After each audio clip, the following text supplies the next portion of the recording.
En ce frais matin d'automne 1613, Marie de Médicis s'installe à son bureau, l'air contrarié. Depuis l'assassinat d'Henri IV, 3 ans auparavant, elle assure la régence. Mais la noblesse française ne lui fait pas de cadeau. Il est temps d'imposer son autorité. Marie de Médicis décide donc de prendre la plume. Elle, la grande protectrice des arts, elle qui aime tant les perles et les diamants, elle, la Florentine aussi, décide d'autoriser des commerçants italiens à venir en France. Ils pourront y vendre leurs pierres précieuses sans payer de taxes. Ce décret royal tient en quelques lignes, pas plus. Mais Marie de Médicis vient de faire un cadeau extraordinaire à une famille d'artisans de talent. Vous connaissez Mellerio, l'incroyable joaillier de luxe qui a compté parmi ses clientes Marie-Antoinette et l'impératrice Eugénie ? Patience, je vais vous raconter le tout début de son histoire.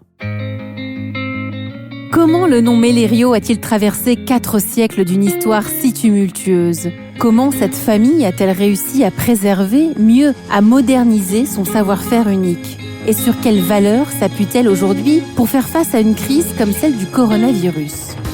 Je suis Elisabeth Assayag. Bienvenue dans Marque de famille, le nouveau podcast Europe 1 Studio en partenariat avec Harmonie Mutuelle. Je vais vous raconter une nouvelle histoire de famille qui se cache derrière une marque unique au monde. On va parler ensemble de valeurs qui se transmettent de génération en génération et d'entreprises qui ont construit leur réussite en mettant le capital humain au centre de tout. Dans cet épisode, je reçois Laure Isabelle Mellerio. Bonjour. Bonjour Elisabeth. Vous êtes aujourd'hui la présidente et la directrice artistique de Mellerio, la plus ancienne maison de joaillerie au monde.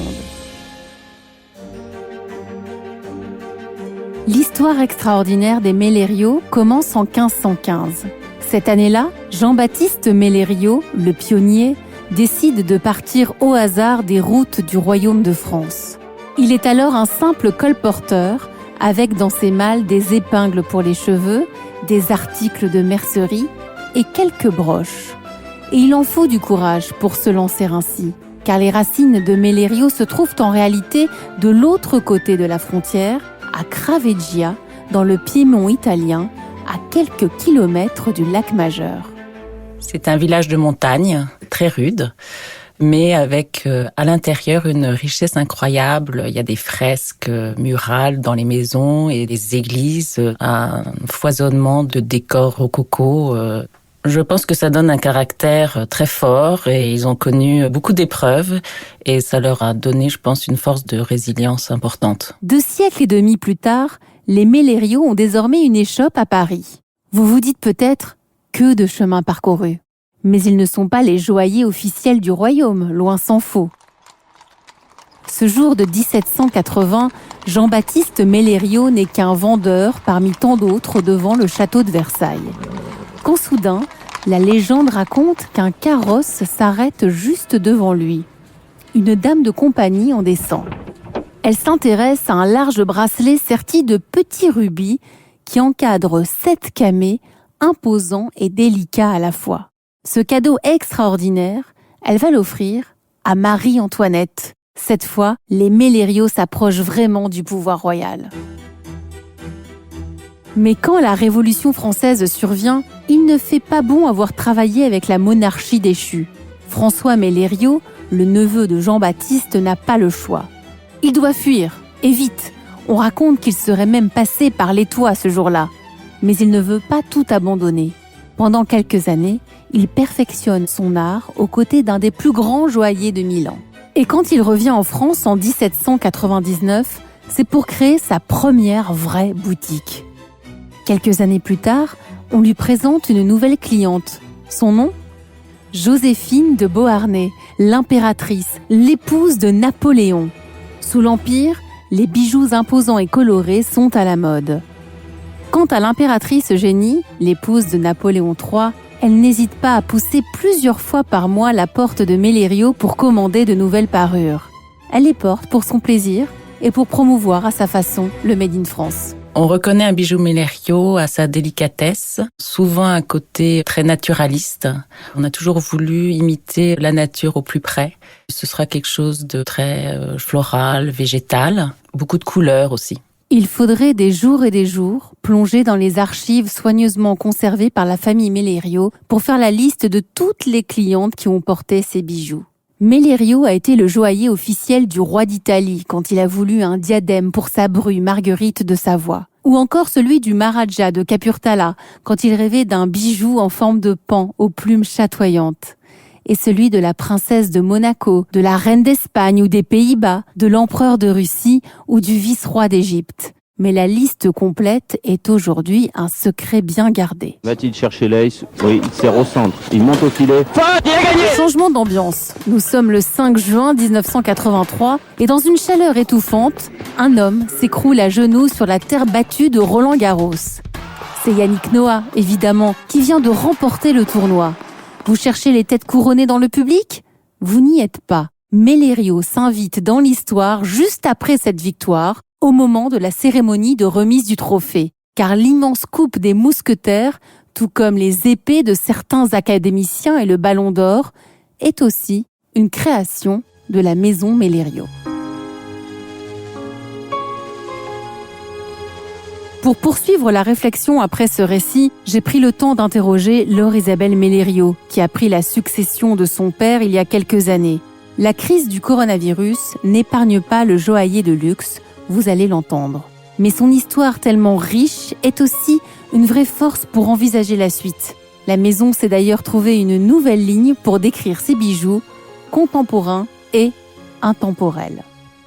Laure Isabelle Mellerio, permettez-moi une première question.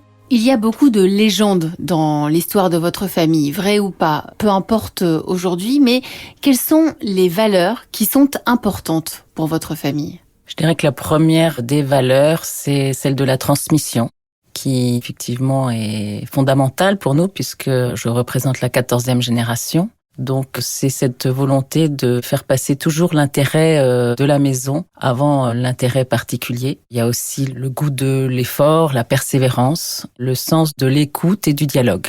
On imagine que les travaux les plus minutieux peuvent abîmer les yeux, les mains.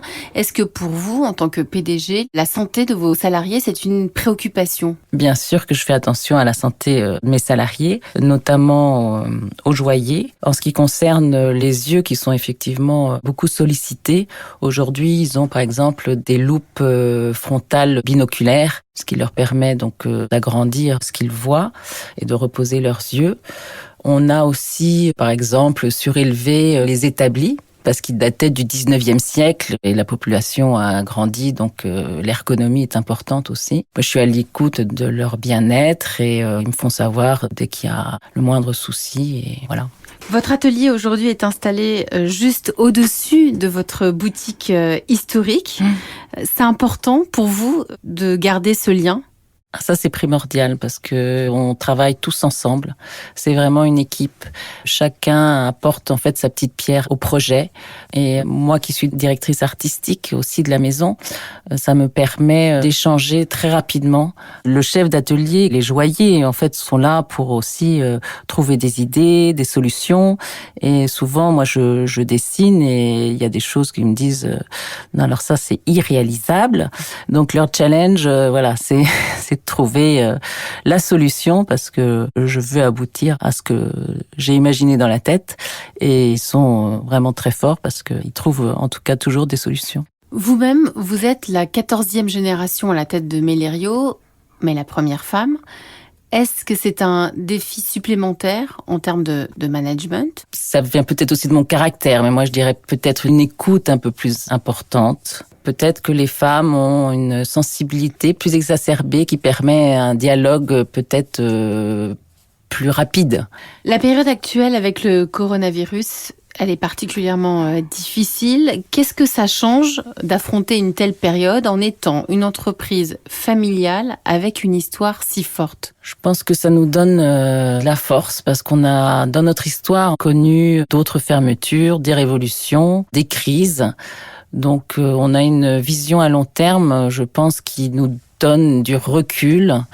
Donc on a toujours la foi, je dirais que On va passer cette crise, le tout est de la passer la mieux possible. J'essaie de faire attention à comment les employés vont traverser cette crise le mieux possible parce que c'est très très angoissant. On voit que ça a un impact sur chacun. Là aussi, le dialogue est important pendant cette période de crise. Oui, le dialogue est primordial parce que chacun a une histoire différente, une vie différente, une situation différente. Donc il faut s'adapter. Ma porte, ils le savent, est toujours ouverte et j'essaye dans la mesure du possible, d'accéder à leurs désirs. Oui, surtout des aménagements de temps. En fait, c'est une maison, donc c'est très familial et on a des rapports très directs, en fait. C'est très rapide. Quand vous dites une famille, j'ai l'impression que vous vivez ensemble. Ah, on vit ensemble, absolument. Oui, on vit ensemble. On rit aussi beaucoup ensemble. On connaît un peu la vie de chacun. On se félicite des bonnes nouvelles. Il y a toujours, de toute façon, quelque chose de bon dans le moins bon. Pour vous, le capital humain, c'est quoi ?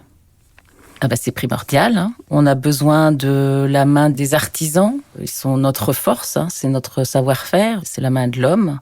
Beaucoup d'humains chez nous parce on a encore une façon de recevoir nos clients qui est très personnalisée. On fait beaucoup de sur-mesure, donc il faut prendre le temps encore d'écouter le client, de voir ce qu'il veut et de s'adapter le mieux possible à sa demande. Ça crée aussi des amitiés. On a des clients...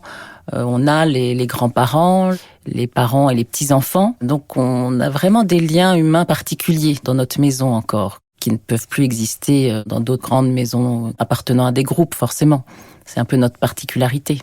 Et là, c'est avec les clients et avec les salariés. Vous avez aussi des générations qui se sont suivies ? On n'a pas de génération, mais on a des personnes qui sont là depuis plus de 20 ans. Ils ont connu les autres Mellerio, donc ils s'amusent à dire qu'il y a des traits de caractère ou des petits tocs, je ne sais pas, voilà. Donc, Vous confirmez ? Je confirme.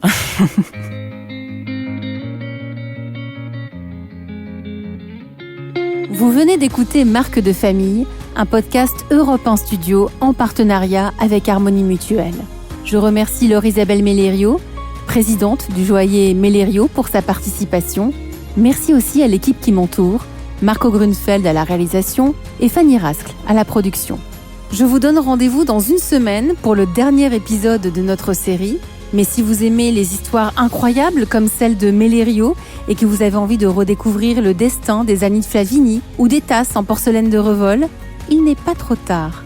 Abonnez-vous sur Apple Podcast ou sur votre plateforme.